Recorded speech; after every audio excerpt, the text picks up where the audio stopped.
Yeah, I'm in bed now, telling the last part of my movie review. But uh, yeah, so there are a couple of really interesting angles about the like the fantasies and the delusions in this movie. Like, for example, when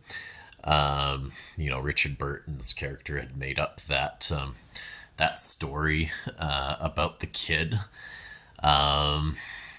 who ended up killing his parents. And in a funny way, that's actually what happened with their fantasy about having a kid, right? Is that was something that they really wanted,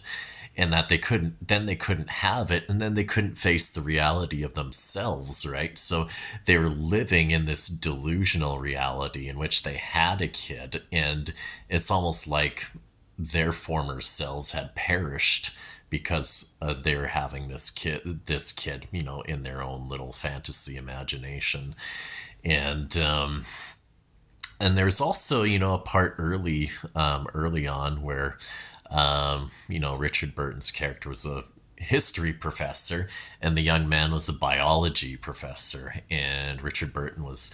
talking to him about, he's a man of the arts, and this young fellow is a man of science, and how there's always that dichotomy, right, in our culture, and in academia and things like that. But it was interesting because he was saying quite accusingly, he's like, you guys want to remake the world, you guys want to take over the world, you want to make sure that we're magnificent, basically monotonous creatures, and we're all the same, but we're flawless. And it is kind of interesting because,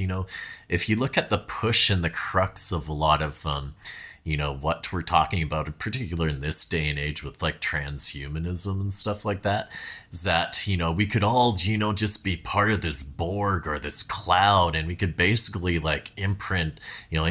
computer chips and merge with machines, and that would essentially eliminate like any kind of human individuality. But it is like another one of those coping mechanisms that we escape from reality with, right?